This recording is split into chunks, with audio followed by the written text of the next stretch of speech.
Vamos ler aqui os versículos 3 e 4. Amados, quando empregava toda a diligência em escrever-vos acerca da nossa comum salvação, foi que me senti obrigado a corresponder-me convosco, exortando-vos a batalhardes diligentemente pela fé, que uma vez por todas foi entregue aos santos.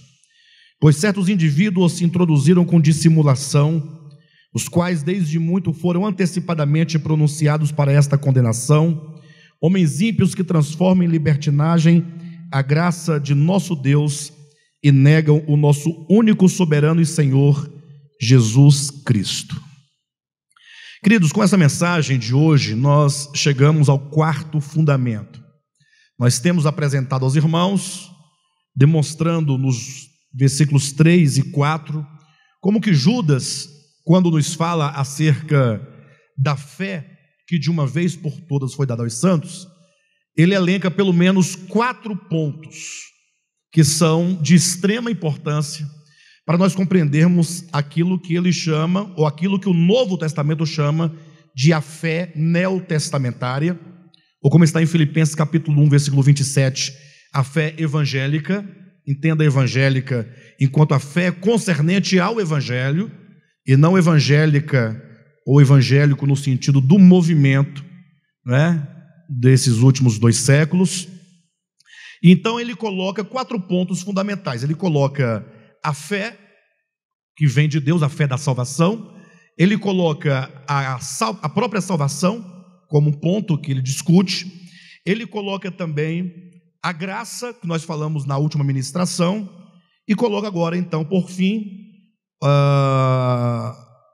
o Senhor único, soberano, Senhor Jesus Cristo, o que nós chamamos de o senhorio de Cristo Jesus. Portanto, são 4 pontos: a fé da salvação, a salvação em si mesma, a graça da salvação e o senhorio para a salvação.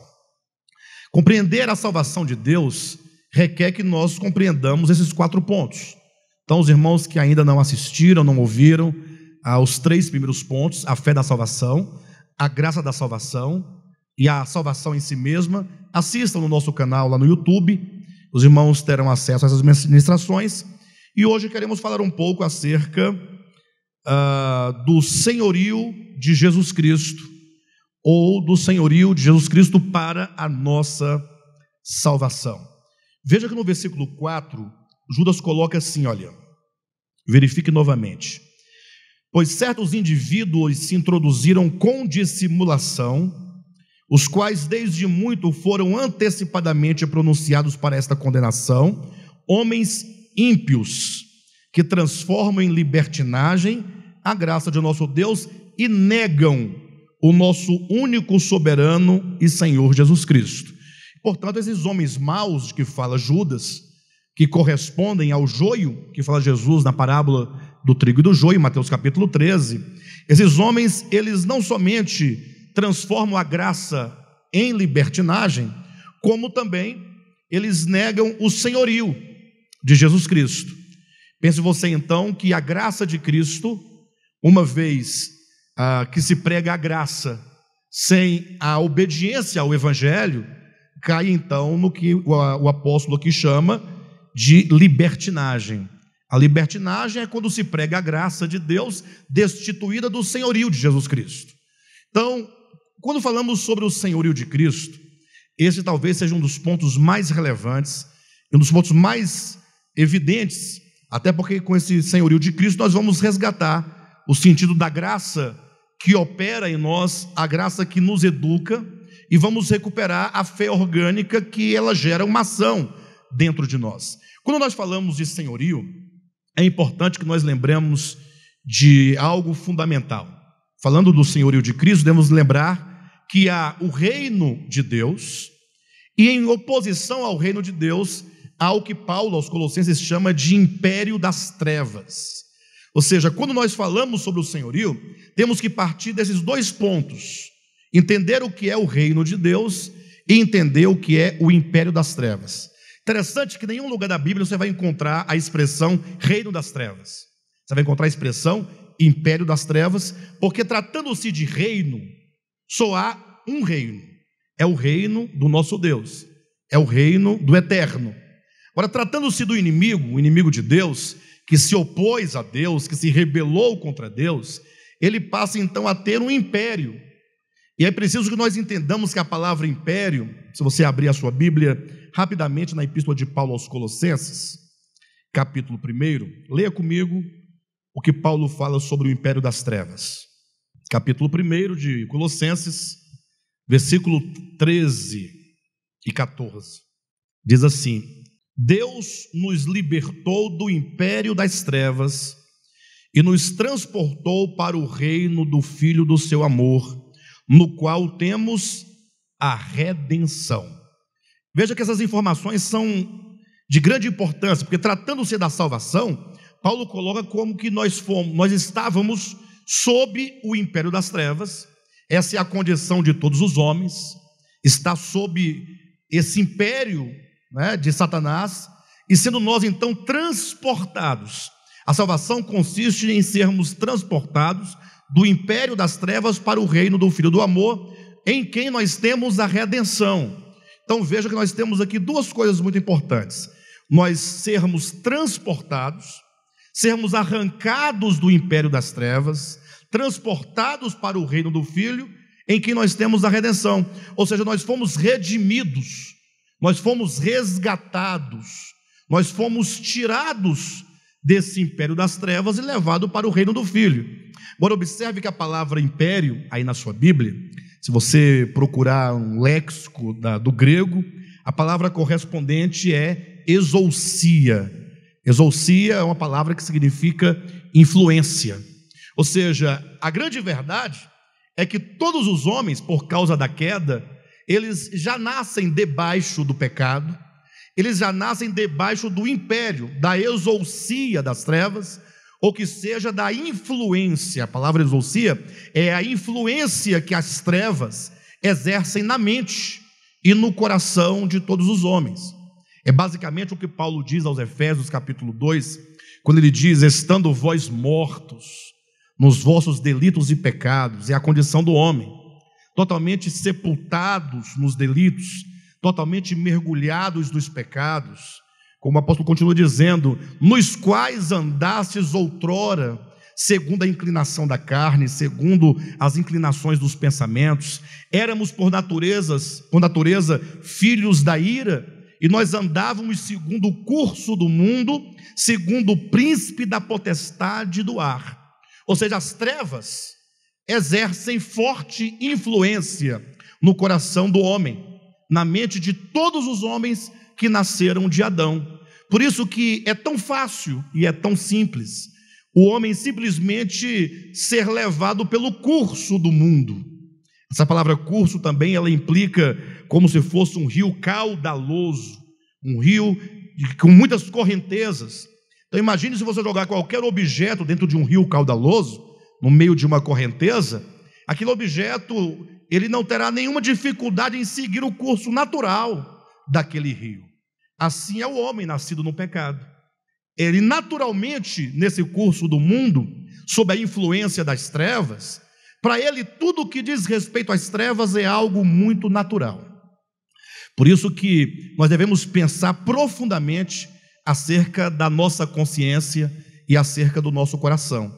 Não é sem razão que Davi, ele diz: Senhor, veja se há em mim algum caminho mau. Ou seja, ele reconhece que é preciso que a luz do Espírito de Deus nos ilumine e nos mostre, portanto, todos os maus caminhos que há no nosso coração. Sim, certamente. Essa é a própria condenação. Ou seja, porque o homem, sob a influência, ele vive não somente com naturalidade as trevas no seu coração, a influência das trevas, como também ele ama essas forças que operam negativamente no seu coração e na sua alma. Então a salvação de Deus, ela parte do pressuposto de que o homem ele está sob um domínio, de que o homem ele é escravo e de que há um Senhor que governa sobre ele. É basicamente o que Paulo vai dizer em Romanos capítulo 7.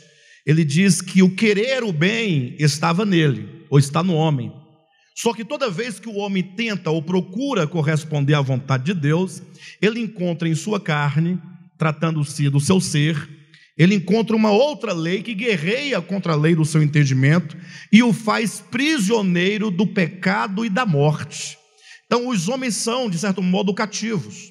Então observam que é muito maior a questão da salvação.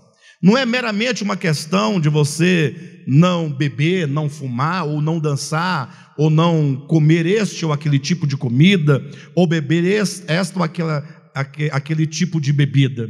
É uma questão de governo, é uma questão de senhorio, é uma questão de você estar no reino das trevas, ou que seja império das trevas, e ser arrancado deste império e transportado para o reino do Filho do seu amor. Então, o pressuposto da salvação é de que o homem que é salvo, ele certamente passa por essa compreensão de que agora ele não pertence mais ao império das trevas, de que ele não está mais subordinado a essas forças das trevas que operam nele, e que agora ele, com convicção no seu coração, ele agora integra o reino de Deus. Integrar o reino de Deus significa que agora essa pessoa é uma cidadã do reino de Deus, o que implica que ela tenha a consciência e a convicção de que aquele que o governa é o próprio Deus. Por isso que não há salvação, podemos declarar alto e bom som, nós devemos não somente declarar, mas compreender essa verdade: não há salvação sem estar debaixo do senhorio de Cristo. A despeito de quantas teologias façam, de quantos conceitos possam ser elaborados pela Escritura, a partir do conjunto de versículos colegidos da Bíblia, o fato é que o apóstolo Paulo ensina, Romanos capítulo 10, versículo 9, se com a tua boca, se com o teu coração, ou se com a tua boca confessares a Jesus como, vocês não sabem? Se com a tua boca confessares a Jesus como Senhor, e em seu coração creres que Deus o ressuscitou dentre os mortos, serás salvo. Então veja que o ser salvo, ele passa pelo crer. Se nós buscarmos aquele texto, quando aqueles soldados perguntaram para Saulo, que faremos para ser salvos? E Paulo responde: crê no Senhor Jesus e serás salvo, tu e a tua casa. Então a salvação passa pelo crer.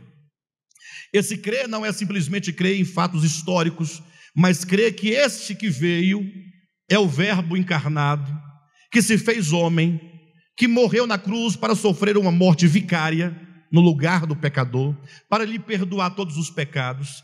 E essa morte possui um poder de redenção, de nos resgatar do império das trevas, nos arrancando de lá, e nos transportar e nos colocar sob o reino de Deus, sob o governo de Cristo. Por isso que esse coração agora, essa boca, confessa a Jesus como Senhor. Ou seja, alguém pode perguntar: olha, o que significa, ou quais as implicações de confessar a Jesus como Senhor?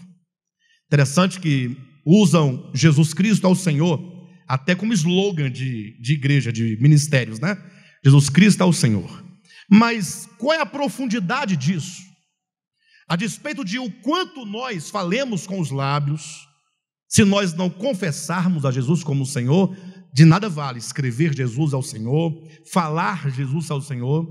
Tanto é que Paulo não diz se com a tua boca falardes Jesus ao Senhor, mas se com a tua boca confessares. A confissão parte de um coração convicto, de um coração que compreende, de um coração agora que se coloca totalmente sob o domínio de Cristo. Quando falamos sobre esse domínio de Cristo, sobre esse senhorio de Jesus Cristo, nós nos lembramos de alguns textos bíblicos que eu quero relembrar aos irmãos. Nos lembramos, por exemplo, de Salmo de número 2. Esse é um dos salmos mais importantes da Escritura e talvez um dos textos mais importantes e claros que se referem ao senhorio de Jesus Cristo. Capítulo 2, se você quiser acompanhar, de Salmo, dê uma olhadinha rapidamente. Salmo de número 2. O salmista começa dizendo assim: por que se enfurecem os gentios e os povos imaginam coisas vãs? Os reis da terra se levantam e os príncipes conspiram contra o Senhor e contra o seu ungido. Primeira informação que nós temos é de que os reis da terra, de que os príncipes da terra e os povos, os gentios, os povos, as nações, veja que fala que todo mundo aqui se levantam, ou se levanta contra Deus e contra o seu ungido. O fato é que o homem caído, e esse homem é o que constitui as nações, que são as nações gentílicas, o mundo gentílico, a semelhança dos reis da terra, de todos os príncipes, as autoridades, é que os homens estão em profunda rebelião contra Deus. Alguém pode falar: pastor, mas eu não consigo ver isso. Puxa vida, interessante que me parece que as pessoas amam a Deus, desejam por Deus, mas precisamos pensar sobre isso. Se os irmãos olharem para a cultura das nações, dos povos, em todos os tempos, são culturas que influenciam aos homens de uma maneira geral, não ao bem, não a Deus, mas ao mal. São culturas que estão regadas de violência, de profunda violência. O pior é quando conferem a violência ao próprio Deus. Se os irmãos olharem, por exemplo, a cultura, as artes, por exemplo, os irmãos vão ver que elas estão repletas de violência, de maldade, de imundície, de impureza. Se os irmãos virem os filmes, olha para os filmes. Qual dos filmes que vocês não vão encontrar impureza?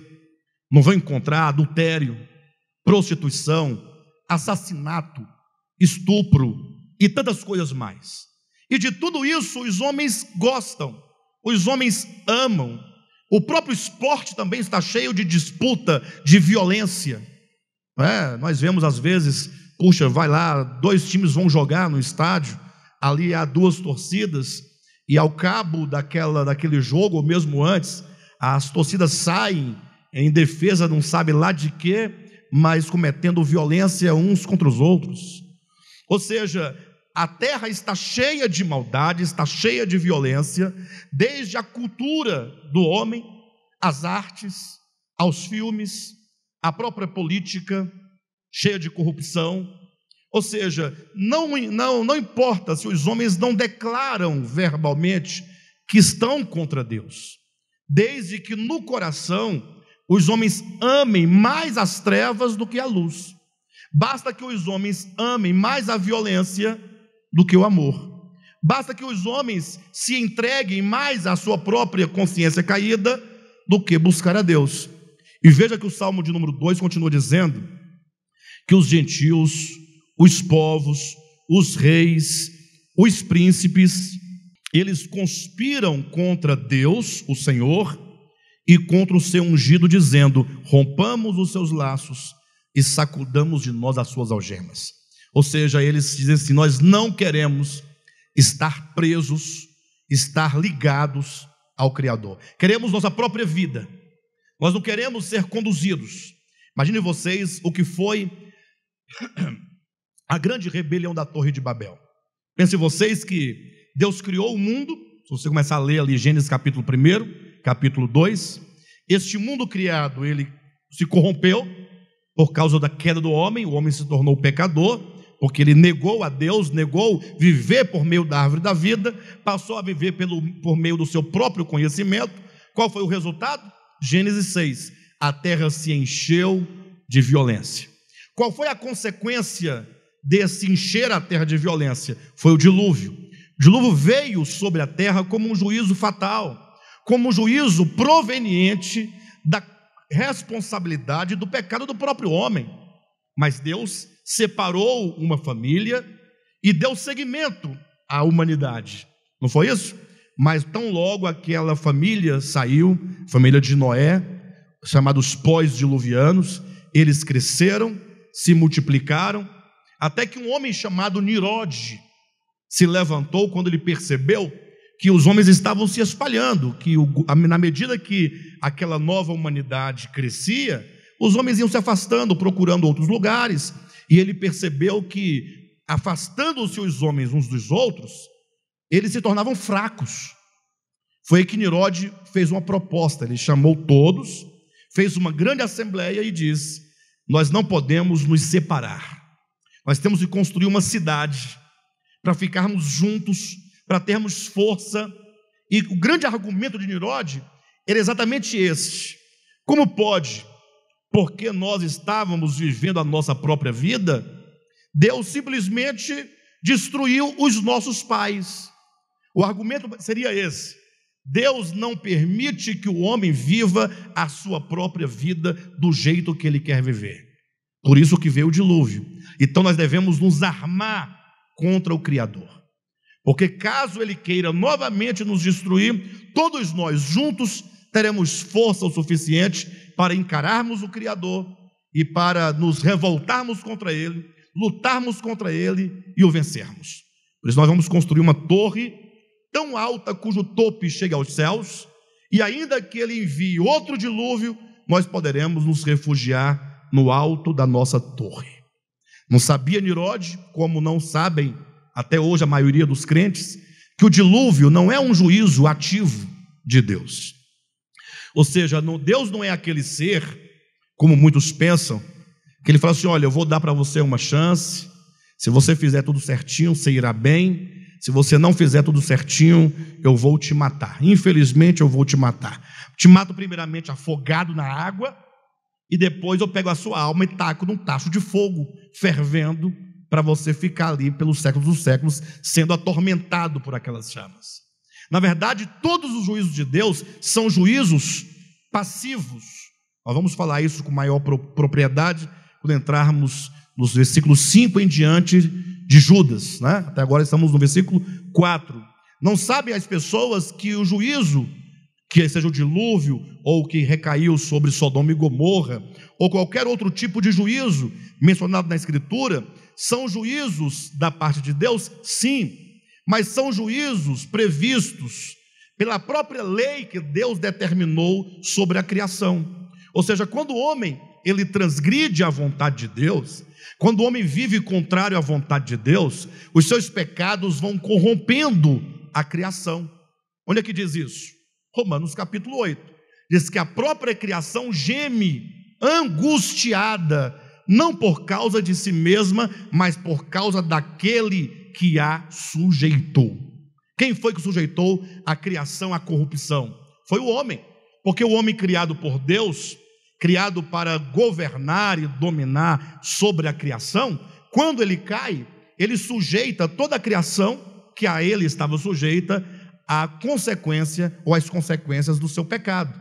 Por isso a criação, ela sofre a corrupção, ela sofre dor, ela está morrendo, e ela se manifesta, portanto, esse mal, essa corrupção, em vários cataclismas sobre o próprio homem, como consequência da sua transgressão, como consequência da sua culpa, como consequência do seu pecado. Por isso que Nirode, conferindo a Deus um juízo ativo, se rebela contra o seu Criador. Eu digo isso baseado em toda a Escritura. Por exemplo, quando é dito no Antigo Testamento que as misericórdias de Deus duram para sempre. Ora, se duram para sempre, se, como diz Jeremias, as misericórdias do Senhor são a causa de não sermos consumidos, se a misericórdia do Senhor dura para sempre, então sempre haverá da parte de Deus o quê? Misericórdia. E a misericórdia é o derramar do coração de Deus sobre as misérias humanas. Então, onde tiver o homem, ali nas suas misérias, na miséria do seu pecado, Deus estará pronto a derramar o seu coração, gratuitamente. Isso é graça divina. Ocorre que o homem, ele rejeita essa graça. É o homem que não aceita essa graça divina.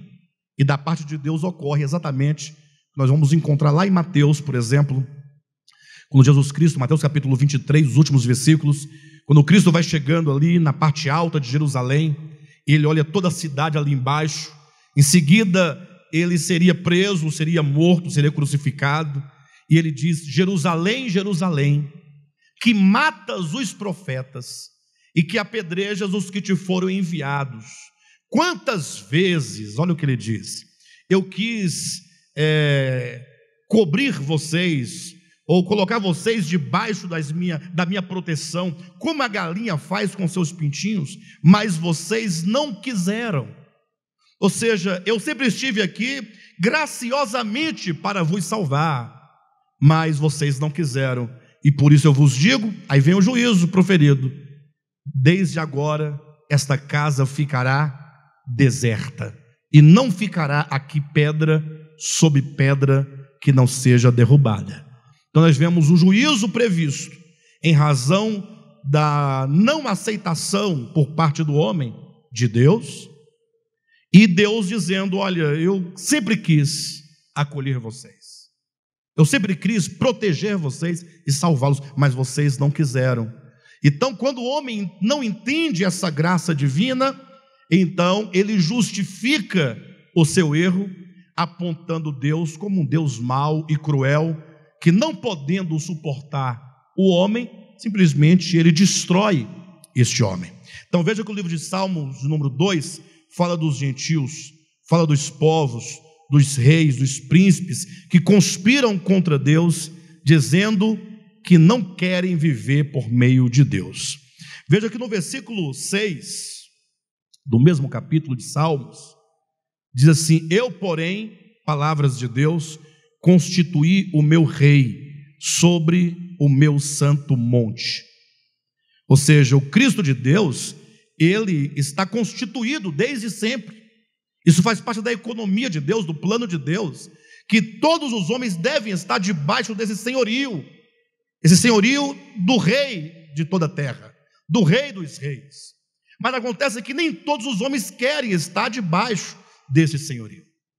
Alguém pergunta: ora, o que significa exatamente estar debaixo desse senhorio?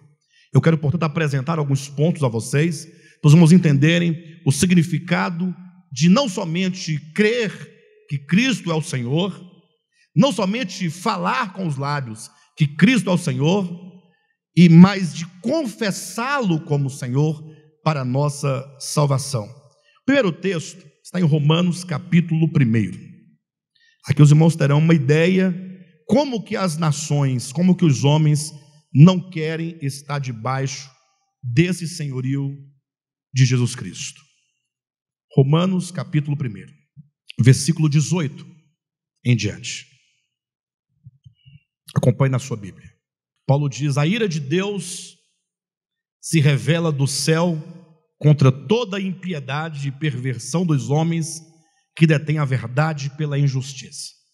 Percebem que Paulo já começa dizendo que há uma ira de Deus. É o que ele vai chamar, é o juízo de Deus. É um juízo que se manifesta. Veja que ele não coloca no futuro, ele não diz que a ira de Deus se revelará do céu, mas diz se revela. Ele vai demonstrar como que esse juízo divino, ele já acontece na presente era. No caso, no tempo em que ele escreve essa epístola, essa ira de Deus já é evidente. E nesse texto os irmãos vão perceber como que essa ira divina, ou esse juízo divino, é um juízo passivo. O texto vai dizer isso. Essa ira de Deus, ela se revela contra toda impiedade e perversão dos homens. Ou seja, Deus criou o homem para estar debaixo desse senhorio, como que Deus diz no Salmo de número 2: eu constituí o meu rei. Os homens devem estar debaixo desse senhorio, mas os homens, negando esse senhorio, se envolvem em uma série de impiedades e acabam se pervertendo. E essa impiedade e perversão, elas acontecem em virtude de os homens deterem a verdade. Seria como os homens renegassem a verdade, em nome e em prol da injustiça. Isso é uma questão do coração. É onde fala assim: eu não amo a verdade, eu não desejo pela verdade, eu não aceito essa verdade, porque o que eu busco mesmo é a injustiça. Mas alguém continua perguntando: sim, mas o que significa esse deter a verdade? esse manter a verdade aprisionada, para que essa verdade não haja no coração dos homens. O que significa deter a verdade pela injustiça? Paulo explica, versículo seguinte: porquanto o que de Deus se pode conhecer é manifesto entre eles, porque Deus lhes manifestou. Ou seja, a primeira coisa é que todos os homens, eles têm ao seu alcance a revelação daquilo que é Deus. Quando diz que os homens detêm a verdade, ora, a verdade é aquilo que Deus é. Deus é a verdade. Então, esses homens não querem a verdade, e ninguém pode dizer que não conheceu a verdade, que não sabia o que era a verdade, porque o que de Deus se pode conhecer é manifesto entre eles, porque Deus lhes manifestou. Deus mostrou a todos os homens essa verdade. O versículo 20 vai dissecando esse entendimento, dizendo: porque os atributos invisíveis de Deus, assim o seu eterno poder, como também a sua própria divindade, claramente se reconhecem desde o princípio do mundo, sendo percebidos por meio das coisas que foram criadas. Tais homens são, por isso, indesculpáveis. Onde quer que os homens se encontrem, eles estão diante da revelação de Deus. Eu sei que alguém pode falar assim: mas eu nunca vi a Deus. Outros poderiam dizer: você pode me mostrar Deus? Eu digo: olha, Deus está diante de nós a todo momento. Para onde você olhar, você vai ver Deus. Você vai ver Deus manifestado, porque tudo que nós temos diante de nós existe porque a vida o faz existir. A vida é o próprio Deus. O homem pode manipular toda a criação, mas ele não pode gerar a vida, porque é a vida, sendo o próprio Deus, que a tudo gera, que a tudo cria, que a tudo alimenta, que a tudo ordena. O cosmo é uma grande manifestação daquilo que Deus é. Como diz o texto, os atributos invisíveis de Deus são manifestados pelas coisas criadas. O eterno poder de Deus é manifestado por meio das coisas criadas. A própria divindade se manifesta por meio das coisas criadas. Então o homem, ele está diante de uma manifestação divina. E o que é então exigido, ou o que é requerido de todos os homens diante desta revelação? Versículo 21. Porquanto, tendo conhecimento de Deus, não o glorificaram como Deus. Aqui está o primeiro ponto daqueles que não querem estar sob o senhorio de Cristo, o senhorio de Deus. Quando eles, tendo o conhecimento de Deus, sabendo que nós somos todos criaturas, sabendo que há um Criador, eles não dão ao Criador, eles não o glorificam como Deus. Olha que coisa simples. É uma questão de disposição de coração. Glorificar a Deus como Deus é só reconhecer: há um Deus, Criador de todas as coisas, a quem nós devemos o nosso louvor, a quem nós devemos a nossa gratidão, a quem nós devemos toda a nossa adoração. Como diz lá no Salmo de número 15, diz o insensato no seu coração: não há Deus. Por que é o insensato que assim diz? Ora, porque imaginem vocês sabem que há um grupo de pessoas, ainda que muito pequeno, mas que se auto-intitulam ateus. O ateu seria aquele que nega a divindade. Então, de um modo geral, entende-se ateu como aquele que nega a divindade, que nega que há uma força superior, há uma inteligência cósmica superior, há uma razão de todas as coisas, há uma fonte de todas as coisas, que a tudo gera, que a tudo cria. Então os ateus, eles negam isso. O problema é que o ateu, para ele ser ateu, ele tem que ter muita fé. O ateu, ele tem que ter mais fé do que o crente, porque para crer que há um Deus é simples. É só você olhar e falar assim: qual homem em toda a história que criou todas as coisas? Quem foi que criou? Quem foi que criou o sol, a lua, as estrelas? Alguém deve ter criado. Eu me recordo que uma época, a minha filha, hoje tem 14 anos, a época deveria ter uns 12, chegou em casa e nós fomos comer um churrasquinho, e ela perguntou assim: pai, o que é agnóstico? Quando ela fez essa pergunta, eu já entendi. Falei, bem, tem alguém buzinando no ouvido dela.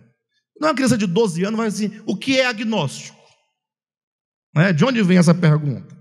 Ela deve ter conversado com alguém falou alguma coisa para ela, certamente, né? O agnóstico é um pouco ameno que o ateu. O ateu é aquele que nega de modo absoluto que Deus existe, ou que há um Deus. O agnóstico é aquele que fala assim: olha, até hoje não me provaram que Deus existe, eu nunca o vi, mas fica aí na possibilidade, se algum dia isso for provado para mim, eu até que posso crer. O agnóstico, ele deixa sempre uma possibilidade remota de que algum dia alguma coisa pode mudar no seu parecer. O ateu não, ele é absoluto. Eu falei: filha, mas que coisa, né? Aí eu fui conversar com a minha filha, fui explicar para ela, e eu pensei: como é que eu vou mostrar para ela que há um Deus? De que maneira eu poderia provar que há um Criador? Aí o celular dela estava sobre a mesa. Eu falei: filha, olha para esse seu celular. Quantas funções não tem aqui? Interessante, se você pegar agora, tem um teclado, você pode ligar para uma pessoa no Japão. Você vai falar com essa pessoa em tempo real. Você vai ouvir a voz real da pessoa que chega aos seus ouvidos. Não é algo grande? Um celular é uma coisa fantástica. Eu acho fantástico, vocês não acham, não?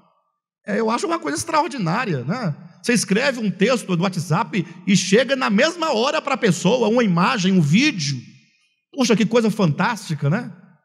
E eu falei assim: então, imagina que só esse seu celular com tantas funções, uma coisa tão grande. Você acha isso grande? Ela acha uma coisa bacana.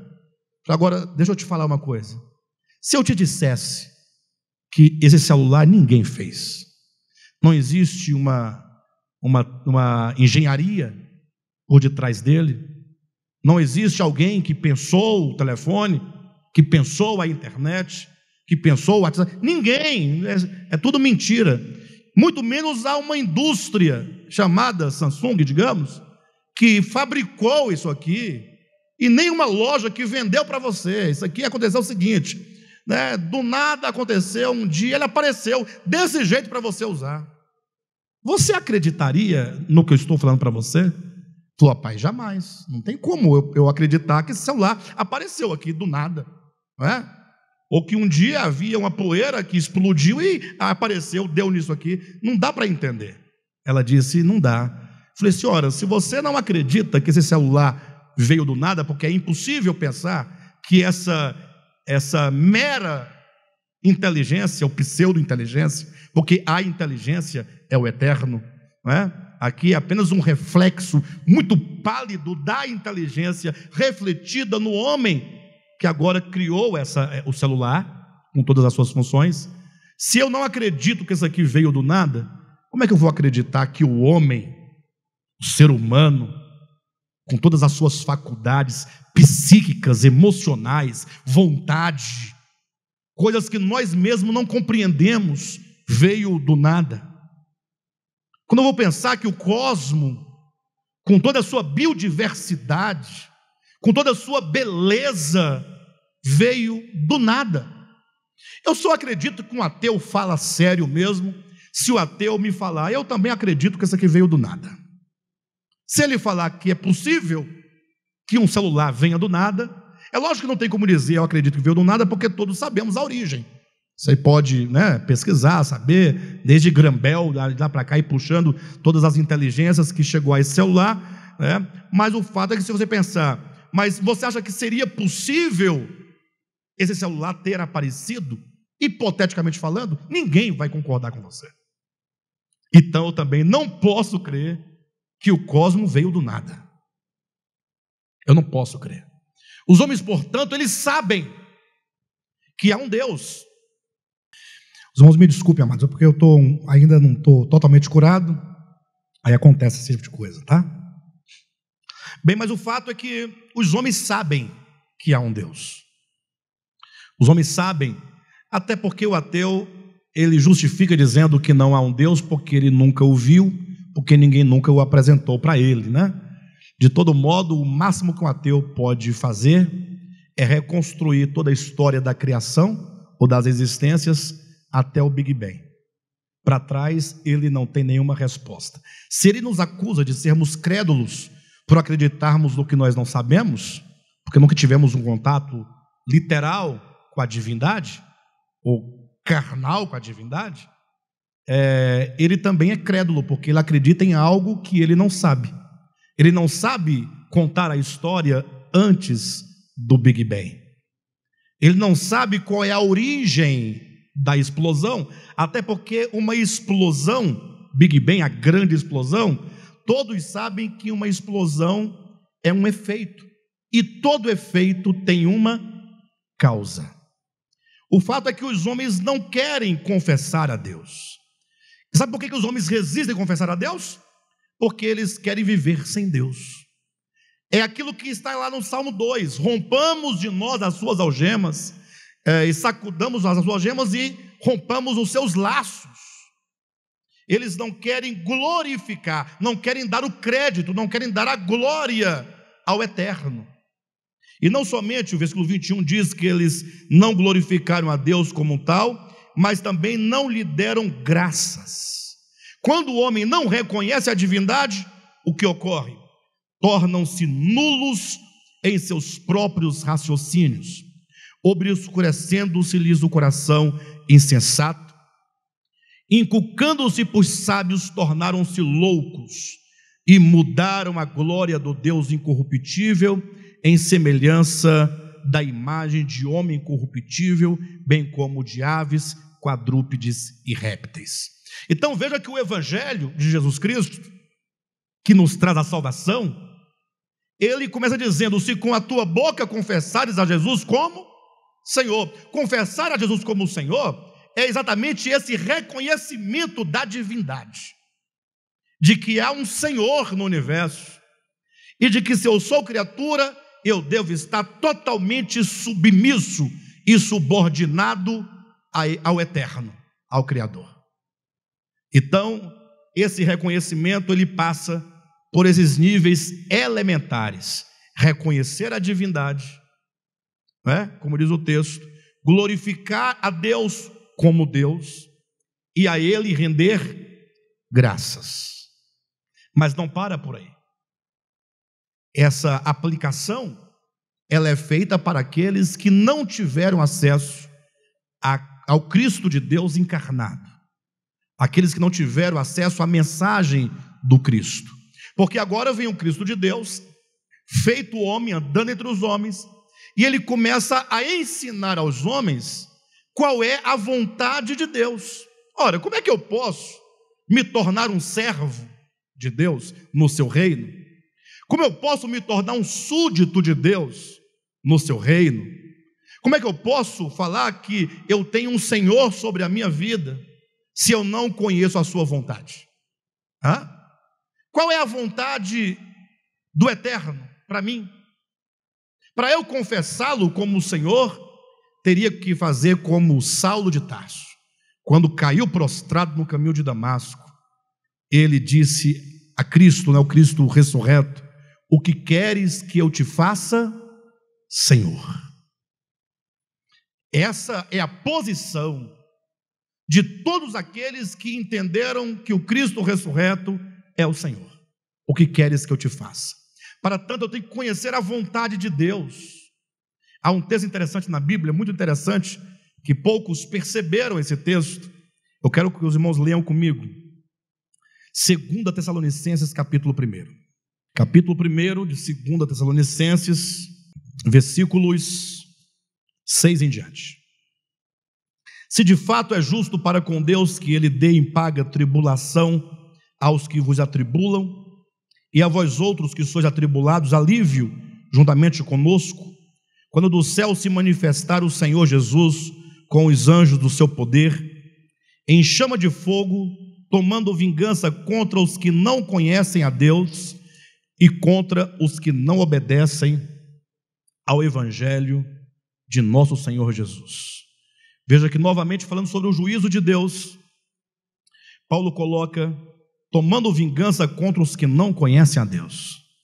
Ora, mas os que não conhecem a Deus, quem são esses que não conhecem a Deus? Nós lemos agora, aquilo que de Deus se pode conhecer, foi ao homem revelado. Romanos capítulo 1. Sim ou não? Aquilo que de Deus se pode conhecer foi revelado aos homens. Deus se mostrou aos homens. Só que esses homens não o conheceram. Não reconheceram a Ele como Deus. Se negaram a conhecer esse Deus na criação. Por isso que é dito que esse juízo ele virá sobre todos aqueles que não conhecem a Deus. Melhor traduzido esse texto seria aqueles que desconheceram a Deus, que se negaram a conhecer a Deus, no sentido de que negaram reconhecer esse Deus que a tudo criou, não conhecendo como Deus, não o reconhecendo como tal, não dando a Ele a glória devida, não lhe rendendo graças. E o texto continua, e aos que não obedecem ao Evangelho do nosso Senhor. Sempre nós ouvimos dizer que nós devemos crer no Evangelho, sim ou não? E por causa de uma má tradução da Bíblia Sagrada, muitos pensam que crer no Evangelho é acreditar no Evangelho. Ora, eu acredito em muitas coisas, e se brincar, como homem, eu digo, os crentes acreditam muito mais em coisas que não é o Evangelho, do que acreditam no próprio Evangelho. Eu me pergunto, será que os homens acreditam mesmo no Evangelho? E olha que eu estou dizendo que quando na sua Bíblia, né, diz crer no Evangelho, esse termo crer, esse verbo, ele vem do latim, credere. É uma má tradução. Na sua Bíblia não deveria ter crer no Evangelho. Deveria ter uma outra palavra. E fala assim, mas como assim? Não estou entendendo. Escute-me com atenção e com o coração aberto. No grego, a palavra fé é pistes, é a palavra fé. E o ato de ter fé, né, é um verbo pistiu. Pense você que na sua Bíblia, se você for aos textos que os apóstolos escreveram, você vai ter pistes, é uma palavra grega, um substantivo para fé. E o ato de ter fé, pistiu, certo? É o ato de ter fé. Ocorre que quando vai do grego, na tradução para o latim, pistes encontra uma palavra equivalente, fides, que é fé. Até aí tudo ok. Mas o latim não tem um verbo correspondente para fides. Aí o tradutor optou por uma outra palavra, credere. Fides tem uma raiz. Credere tem outra raiz. Essa é apenas uma opção do tradutor, por não ter no latim um verbo correspondente. No grego nós temos pistes, o substantivo fé, pistiu é o verbo que é ação de ter fé. Vai para o latim, fé é fides. Qual seria o verbo correspondente da mesma raiz de fides? Não tem. Aí o tradutor optou por uma palavra de outro radical, diferente de fides, credere, que veio para na sua Bíblia como crer. Mas esse credere, assim como crer em português, ele é muito vago, é uma palavra vaga. Crer no sentido de acreditar. O homem acredita em muitas coisas. O argumento que eu usava agora há pouco. E é muito provável que os crentes acreditem muito mais em bicho-papão do que no próprio Evangelho. Porque os homens têm medo de coisas que eles aprenderam. Tem gente grande que tem medo de bicho-papão, tem medo de saci, tem medo de lobisomem. Gente grande, que mora no interior, que não tem muita informação. E porque eles acreditam tão veementemente, eles evitam o escuro, né? Eles fogem, evitam ficar sozinhos, uma série de coisas. Agora, o Evangelho, me parece que fala tanto do Evangelho, mas quão pouco nós damos a devida atenção ao que diz o Evangelho. Por isso que esse texto de 2 Tessalonicenses, capítulo 1, quando fala aos que não obedecem ao Evangelho, e onde você encontrar na sua Bíblia crer no Senhor Jesus, crer no Evangelho, você deve buscar o sentido que os autores originais deram a essa palavra, ou seja, não é exatamente acreditar no Evangelho, mas é exercitar fé no Evangelho. Alguém pergunta, mas não é a mesma coisa? Não, porque a palavra fé, do latim fides, do grego pistes, significa ter fidelidade. Aquele que tem fé, de fato, ele exerce fidelidade para com aquilo em que ele tem fé. A palavra fé é a mesma raiz da palavra fidelidade. Então, crer no Evangelho é o mesmo que você obedecer ao Evangelho. Olhe novamente o versículo 8 do capítulo 1 de 2 Tessalonicenses. Em chama de fogo, tomando vingança contra os que não conhecem a Deus e contra os que não obedecem ao Evangelho de Jesus Cristo. O Evangelho é para ser obedecido. Devemos ter fidelidade para com o Evangelho. E não somente acreditar de modo vago. Veja esse outro texto, abra sua Bíblia em Hebreus 5:9 de Hebreus, diz assim: e tendo sido aperfeiçoado, falando do Filho de Deus, tornou-se o autor da salvação eterna para todos os que creem nele. Como diz aí? Para todos os que lhe obedecem. A palavra crer, que deve ser entendido como o ato de ter fé, que deve ser entendido como ter fidelidade, é o mesmo que obedecer ao Evangelho. É o mesmo que obedecer a Deus. Por isso que o escritor aos Hebreus não hesitou. Ele não estava com problema entre Armínio e Calvino para discutir esses méritos. Ele simplesmente disse que Cristo é o autor da salvação eterna para todos que lhe obedecem. Então não há salvação sem obediência, porque não há salvação sem senhorio de Cristo. Quem disse que não há salvação sem o senhorio de Cristo? Ora, se com a tua boca confessares a Jesus como Senhor, tem uma condição, e em teu coração creres que Deus o ressuscitou dentre os mortos, serás salvo. Romanos capítulo 10, versículo 9. A salvação passa por essa fidelidade ao Evangelho, por esse alinhamento de consciência, de coração, aquilo que Deus é. Aí retornamos ao ponto que nós começamos a falar, porque os homens estão sob a influência das trevas, porque nós estávamos no império das trevas. A palavra império significa, é um termo grego, exousia, que quer dizer a influência. É um poder, mas não é um poder de força física. Entenda, força física, essa explosão seria dunamis em grego. Exousia é uma força de influência. Então, não pensa que o diabo te obriga forçosamente ou pela força a viver sob o governo dele. Não, mas ele exerce influência, império das trevas, a influência que as trevas exercem dentro de nós. Por isso que nós temos que tomar muito cuidado e saber que a vida cristã não pode ser vivida de qualquer maneira. Puxa vida, nós vivemos num tempo em que se vive a vida cristã de um modo tão banal. As pessoas, elas entendem que creram em Jesus. Não, eu creio em Jesus no ano tal, sou crente, e está aí, vamos ver, está tudo certo. E Paulo diz, olha, não vos conformeis a este século.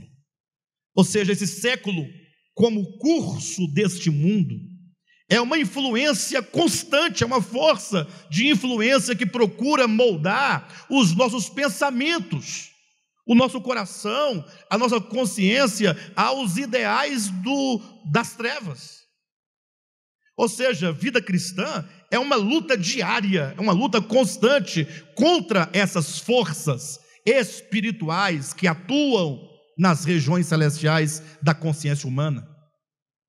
Ele diz antes, transformai-vos pela renovação da vossa mente. Vida cristã é um jogo de movimentos, é um negar o curso deste mundo, é um dizer não continuamente ao curso do mundo, para que não sejamos nós moldados por ele, e um afirmar constante, uma afirmação constante da vontade de Deus. Por isso que é dito, para que experimenteis qual seja a boa, perfeita e agradável vontade de Deus. Portanto, quando falamos estar sob o senhorio de Cristo, é nós o reconhecermos como Deus, é nós darmos a Ele a glória devida, é nós rendermos a Ele graça, e agora é nós obedecermos o Evangelho. E obedecer o Evangelho é você ouvir a voz de Jesus falando ali nos 4 Evangelhos qual é a vontade do Pai. Ele revela a vontade do Pai. Vamos abrir a Escritura em Mateus, rapidamente, capítulo 5. Não tenho como discorrer tudo, mas vamos falando alguma coisa aqui. Capítulo 5, ele começa com as bem-aventuranças. Interessante que não começa com mandamentos, começa com declarações. É como se o Senhor dissesse: olha, você quer entender o que é um cidadão do reino de Deus? Ora, se é um cidadão do reino, ele está no reino de Deus, ele está sob o governo de Deus, ele está sob a autoridade de Deus, está sob o senhorio de Cristo. Sim ou não? E esse que está sob o senhorio, ele tem características. Eu sei que nós vamos ficar um pouquinho, quem sabe, desapontados com nós mesmos ao olharmos isso, mas é para você perceber que esse processo de salvação, ou que a salvação enquanto processo, ela requer que nós entendamos que é um processo, e entendendo que é um processo, estejamos num movimento constante de mudanças, não nos moldando a este mundo, resistindo. Sempre que você identificar um traço do espírito desse mundo, você negar e você ser transformado pela vontade de Deus. É um movimento de buscar conhecer e compreender e pedir que esse Cristo que em nós habita interiormente, essa palavra que está implantada em nós, esse Deus que habita em nós, eu e o Pai somos um, é a grande verdade que o Cristo trouxe, mostrando que todo homem tem em si o reino de Deus dentro dele, que esse reino possa se revelar, se mostrar e nos governar. Mas veja que ele vai dizendo, versículo 3, bem-aventurados os humildes de espírito, os pobres de espírito. Aqui deveria ser traduzido os pobres em espírito, e não de. Aqueles que no seu espírito são esvaziados de qualquer orgulho, de qualquer pretensão. É um espírito que está constantemente claro: sou criatura, sou ramo, estou nele, me movo nele, existo nele, vivo nele, a ele a glória, a ele o louvor, ações de graças. É como Jesus, é como Maria, salvo engano, lá no seu cântico em Lucas capítulo 2, ela diz a respeito de Cristo, né? Despediu vazio os ricos e encheu de bens os famintos. Somente os famintos, os pobres em espírito, aqueles que sabem que não são quebrantados de espírito, podem ser enriquecidos de Deus. Um cidadão do reino de Deus, aquele que está sob o reino de Deus, sob o senhorio de Cristo, ele tem esse espírito nesta condição, sempre vazio, nunca cheio de si, cheio do ego, nada de orgulho, nada de pretensão, nada de presunção, porque tudo isso nos faz muito mal. Todas as nossas guerras, as nossas batalhas, elas partem dessa presunção humana. Já observou que a vida humana é uma guerra? Quando você acorda, você está no meio de uma batalha. É uma guerra de egos. Quem vai conseguir mais? Quem vai ganhar mais? E para ganhar mais e conseguir mais, é sempre tendo que deixar alguém para trás. Sempre. É uma luta, uma disputa Então, esse cidadão do reino dos céus, ele é vazio, ou é humilde, pobre em espírito. Versículo 4 diz que esses cidadãos do reino, eles choram quando eles veem a condição do homem, porque ele conhece a razão porque o homem existe, ele conhece que o homem foi criado para Deus, ele sabe que o homem é a imagem de Deus, mas ele vê um mundo deplorável, então ele não tem prazer e nem satisfação nas misérias humanas, então ele sofre diante da condição humana. O versículo 5 diz dos mansos: bem-aventurados os mansos.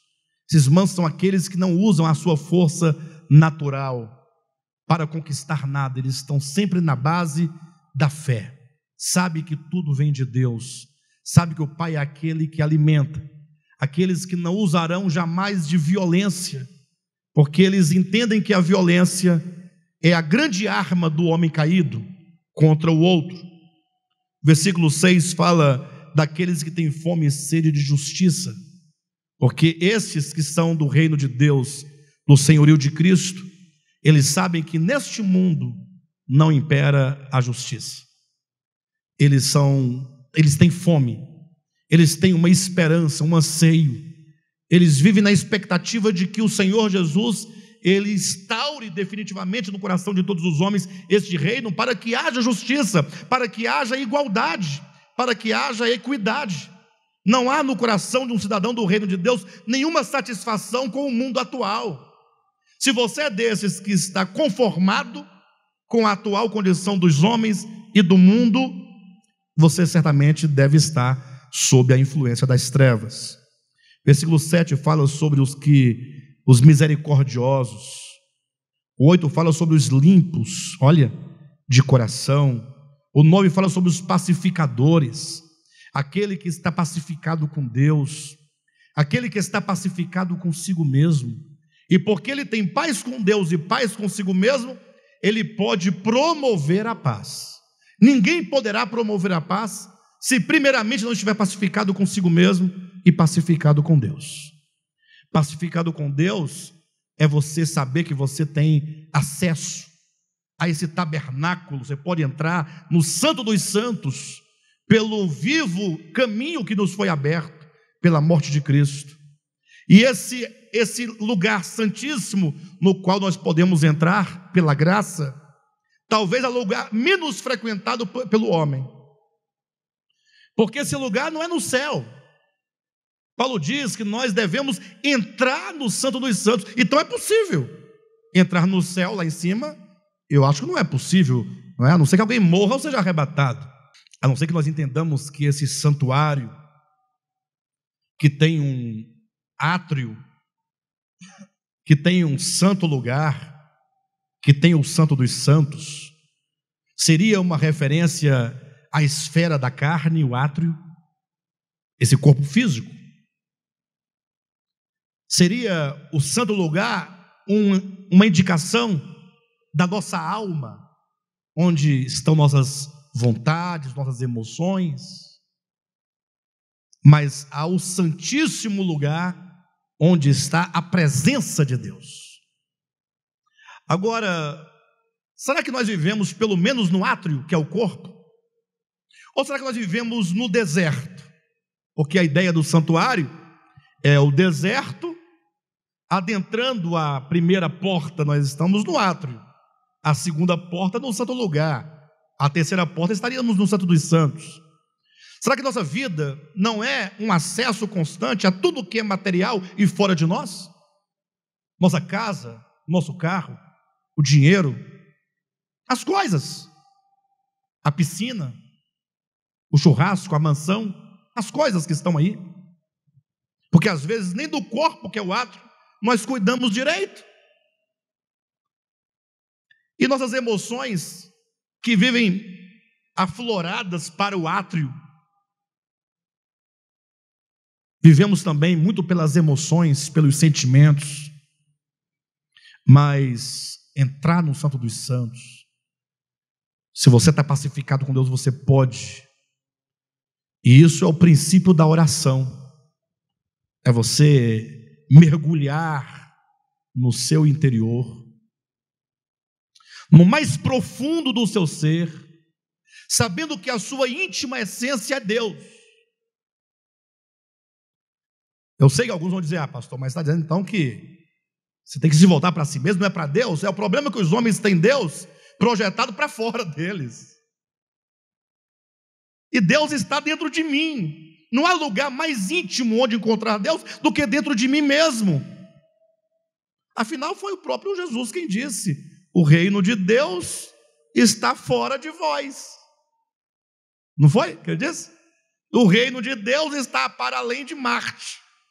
Não foi assim que ele disse? O reino de Deus está numa galáxia que nós não sabemos nem o nome ainda. Foi assim que ele falou, não?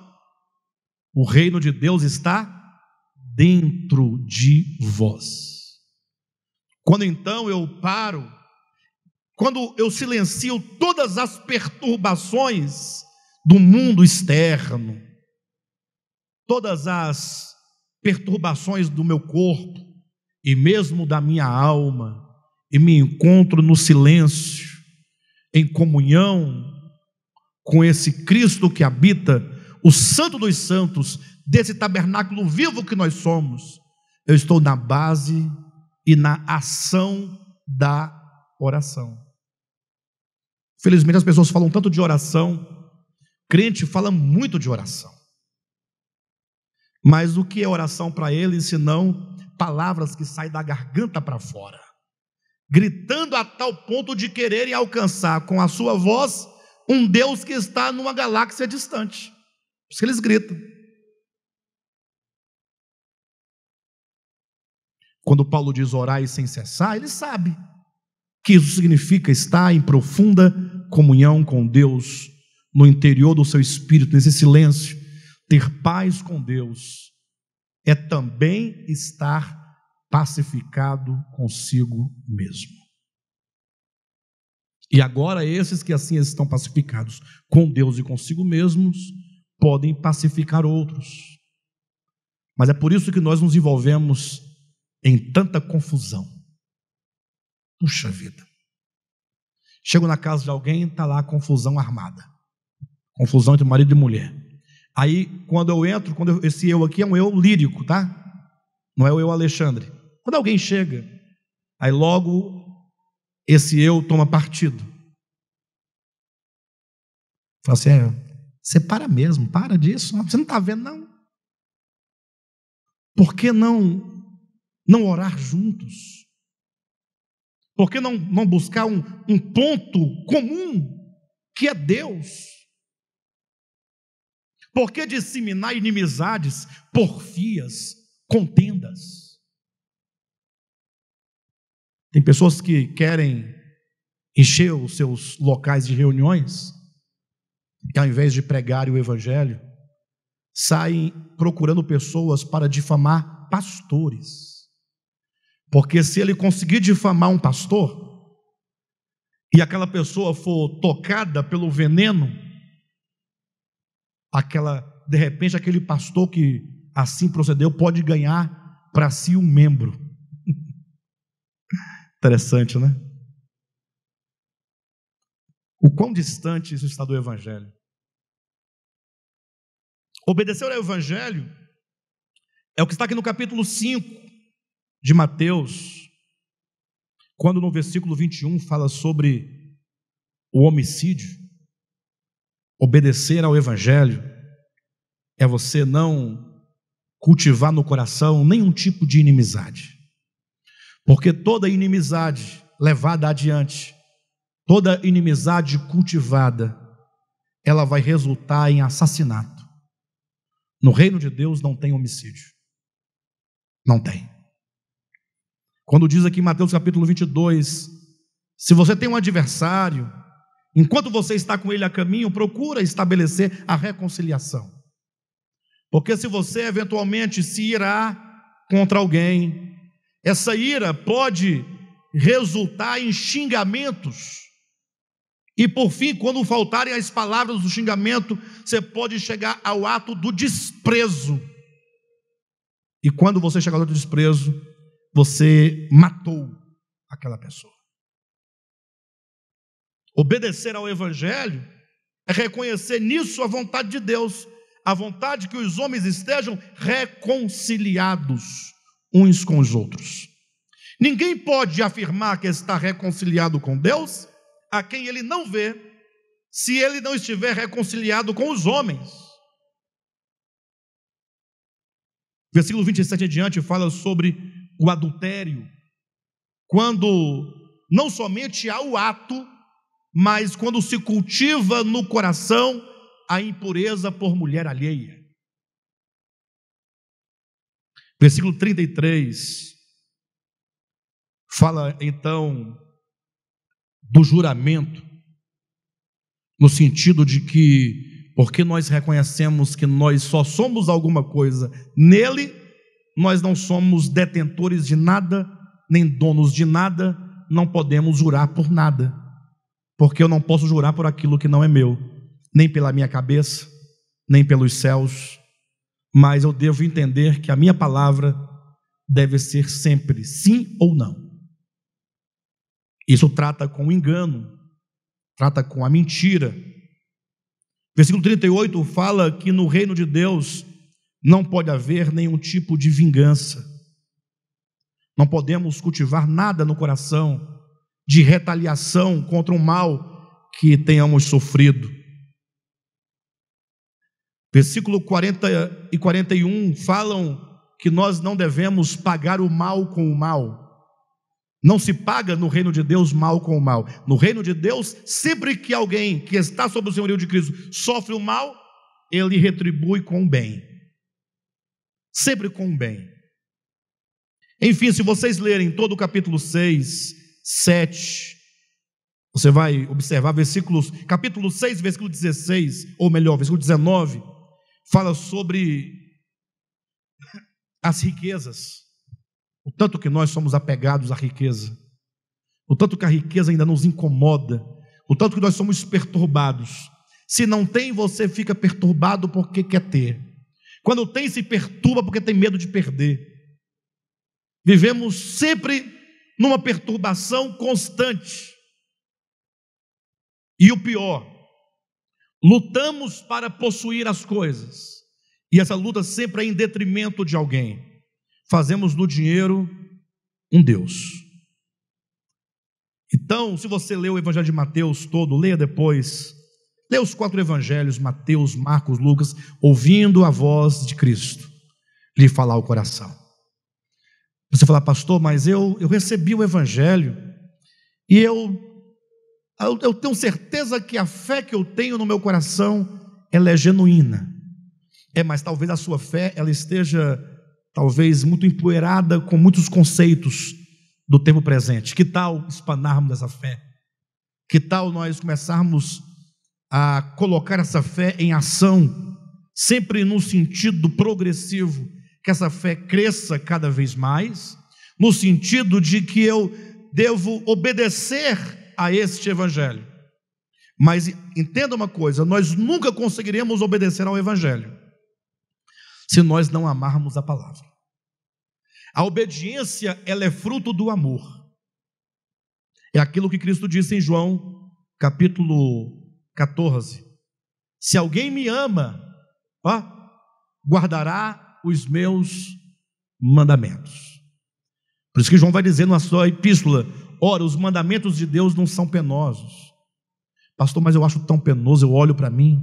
Às vezes eu leio os comentários que os irmãos colocam lá, tanto agora compartilhando a mensagem, agora ao vivo, como mesmo depois nos posts que eles escrevem, né? Os comentários dos vídeos. Irmãos falam, pastor, eu tenho tanta vontade, mas é tão difícil. Eu digo, não se preocupe em querer cumprir, mas procure reconhecer a Deus. Comece tirando os ídolos do coração, nenhum ídolo. Talvez o primeiro e maior ídolo seja você mesmo. Começa reconhecendo que não somos. Esse é o primeiro passo, que Ele é. Se você começar a conhecer a Deus, mesmo pelos meios rudimentares da criação, os atributos invisíveis de Deus, o seu eterno poder, a própria divindade, você começar a entender o amor de Deus, a misericórdia divina, a bondade de Deus, a compaixão, a clemência, você começar a desenvolver um amor por Deus, começar a viver dando a Ele glória e ações de graças continuamente, começar a ver em Cristo a oferta de salvação dada pelo Pai, comece a ter comunhão com Deus, comece a contemplar a Deus e a colocar Deus dentro do seu coração, tirando os ídolos, pelo reconhecimento, ou que seja pelo conhecimento e pelo reconhecimento, e comece a orar profundamente no seu íntimo, lendo os evangelhos, Mateus, Marcos, Lucas e João, e aí você vai ver que o amor por Deus vai aumentando.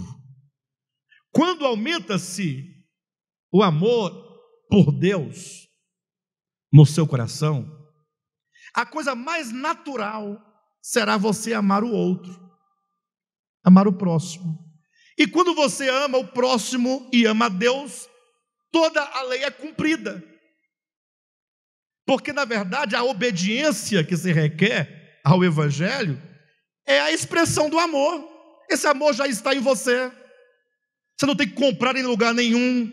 O problema é que ele está no mais íntimo do seu ser, e talvez está lá dentro, trancafiado, onde você nunca conseguiu acessar, porque você ainda nunca saiu do deserto das existências, das coisas mundanas, temporais, passageiras, para se encontrar aqui, corpo, alma e então espírito. O amor é algo que já está aí, é natural, mas nós temos que buscar isso, cavar profundamente, cavar no nosso interior. Lembram que Cristo disse para a mulher samaritana? Lembram? Quando ela pediu daquela água, dá-me desta água para que eu não venha mais nesse poço. Jesus falou o quê? Que ele haveria de apontar os rios de águas vivas numa cidade talvez próxima a ela, que ela pudesse buscar essa água, não foi assim? Não, ele disse do seu interior. Olha de onde é que procede essas águas. Elas estão aí, dentro. Mas por que não flui, pastor? Talvez aconteceu com você o que aconteceu com Isaac. Isaac, ele herdou do seu pai vários poços de água. Isaac é um símbolo da graça, portanto tudo o que ele tinha, ele herdou, ele não trabalhou por nada, tudo o que ele tinha foi herdado do pai, até os poços. Mas aí os inimigos dele, os filisteus, com raiva de Isaac, filisteu tem raiva da graça de Deus, foi lá, ia lá, enchia, entulhava os poços. Aí Isaac falou assim, embora eu seja graça, mas eu tenho que cavar, desentulhar esses poços, tirar as pedras. Talvez estejamos nós entulhados de muita ilusão, de muita pretensão, entulhados de muita, digamos, de muito egoísmo, de ressentimentos contra Deus, ressentimento contra o próximo, ressentimento contra o governo, ressentido com você mesmo, ressentido com o seu pastor, ressentido com a sua igreja, ressentido com a sua mãe, com seu pai. Estamos cheios de tantas coisas. Temos que começar a limpar esse santuário. Você pode começar a fazer isso hoje, e você vai ver que as águas vão brotar e vão rebentar e vão fluir para a vida eterna. Aí você vai saber que tudo é divino, até a obediência do evangelho é divina, já está dentro de você. Ele já te deu, a fé é dom de Deus, tudo é dele. Não podemos ficar parados, vivendo fora do santuário. Temos que agir, temos que entender quem somos. Quando lá atrás, quarto século antes de Cristo, Sócrates disse, conheça-te a ti mesmo, ele falava uma verdade suprema. O homem quer conhecer a Deus, mas não conhece a si mesmo. Como é que ele pode conhecer a Deus? Não, ele quer morrer para se encontrar com Deus. Quando eu morrer, eu me encontro com ele, eu vou conhecê-lo. Não, é conhecer agora, no santuário vivo. São coisas muito grandes, né? Muito grandes. Agora que a pessoa crer no Evangelho, no sentido de exercitar fé no Evangelho, entenda, você é colocado no corpo de Cristo. Estando você no corpo de Cristo, e eu pergunto, você é membro do corpo de Cristo? Responda, você é membro. Você sabe qual é a maior das implicações de ser membro do corpo de Cristo? A maior das implicações. São muitas implicações. Falar sobre o corpo de Cristo, eu poderia colocar vários pontos, mas o maior de todos, sabe qual é? É que esse corpo, ele tem um cabeça. E o corpo está sujeito ao cabeça, senhorio de Cristo. Todo o corpo está sujeito. O problema é que muitos crentes não querem estar sujeito ao cabeça.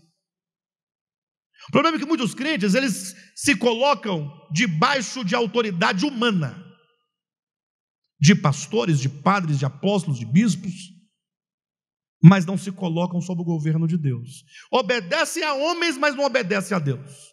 Meu tempo está estourado, mas eu tenho que ler o último texto com os irmãos. Colossenses, capítulo 2, versículo 18.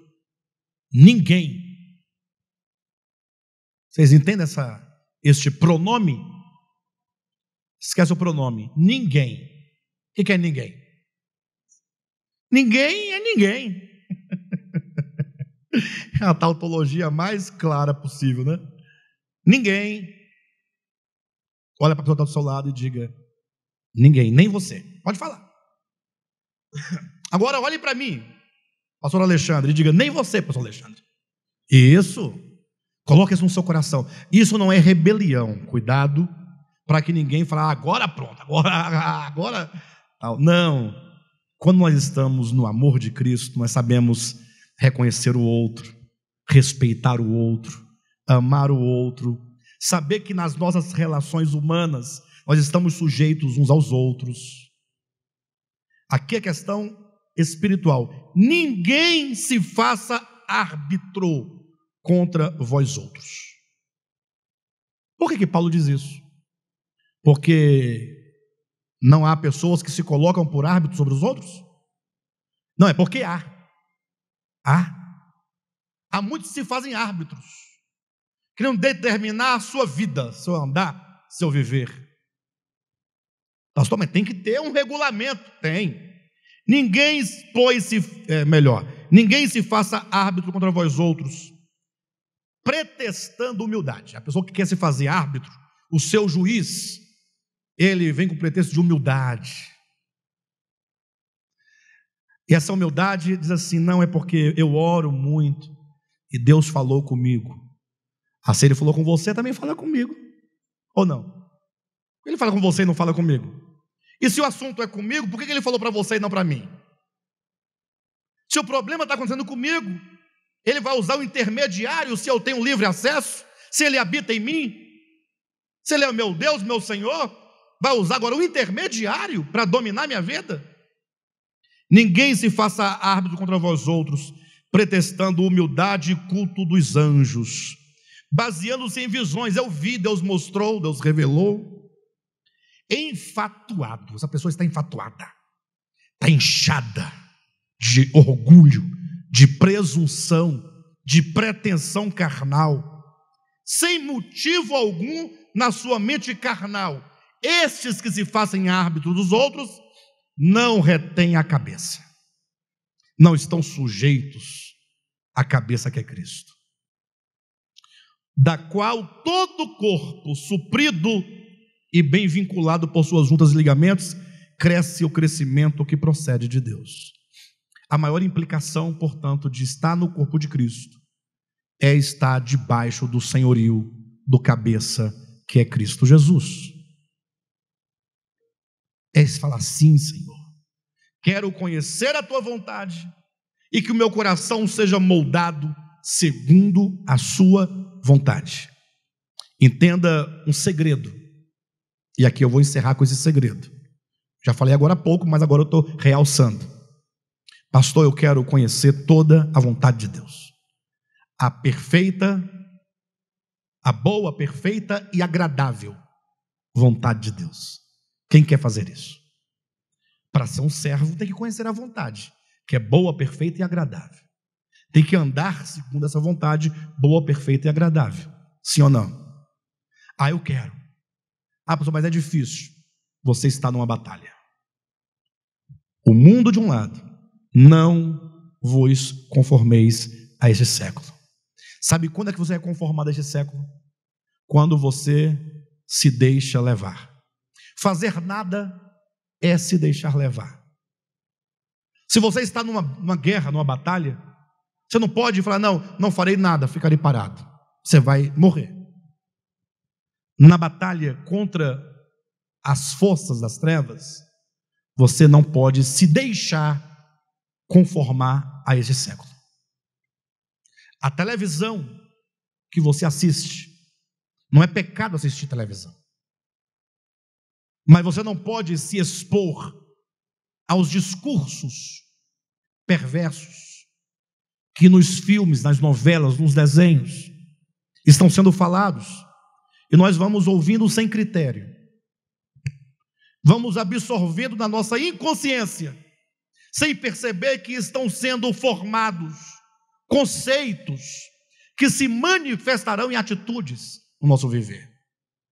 Eu não digo que você não assista a TV, não, eu digo assista, mas assista com os olhos abertos.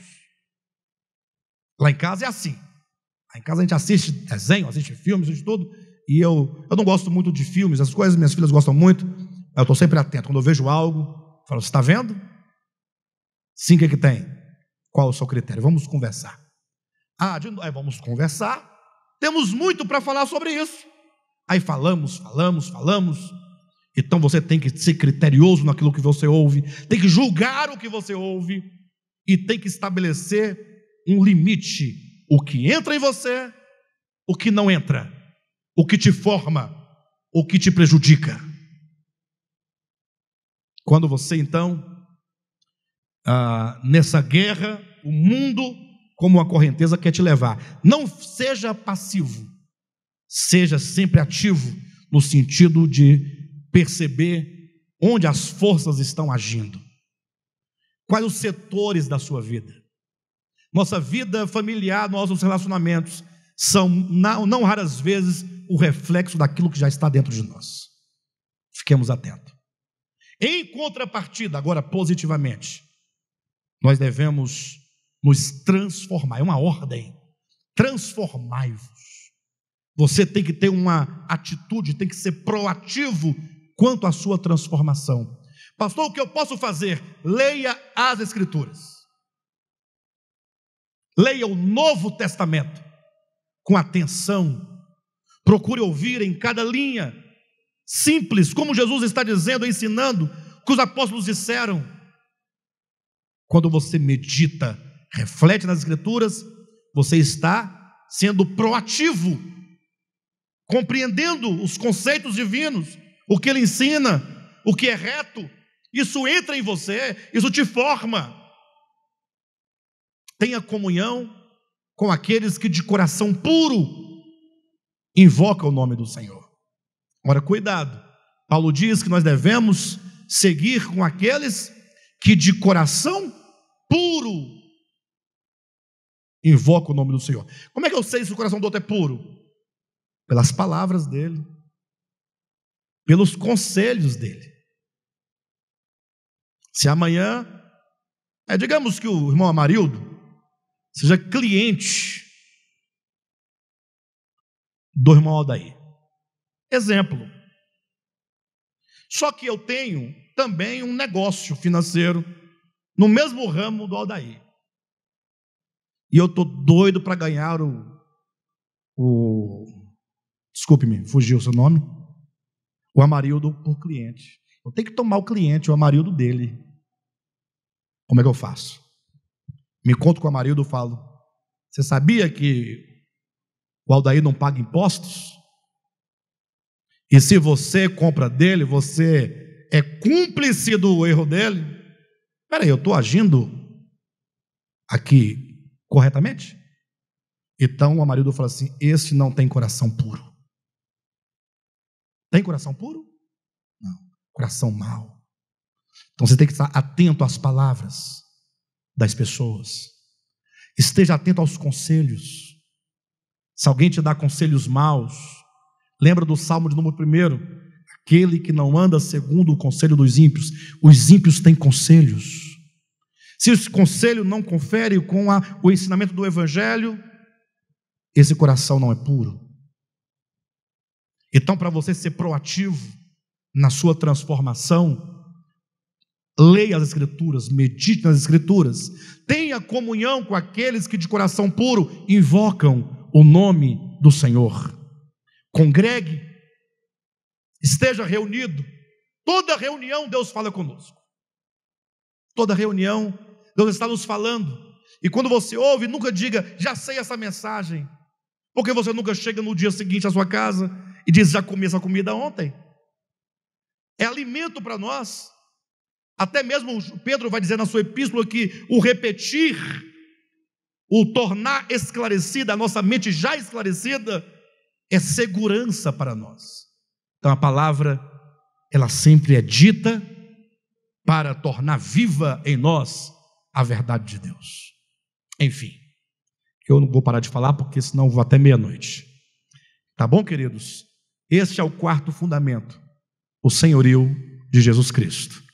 Os irmãos vão ver na semana que vem como que esses 4 pontos, a fé da salvação, a salvação em si mesma, a graça para a salvação e o senhorio de Cristo para a salvação, como que esses 4 fundamentos abrem o caminho para compreender toda a epístola de Judas. Tá bom?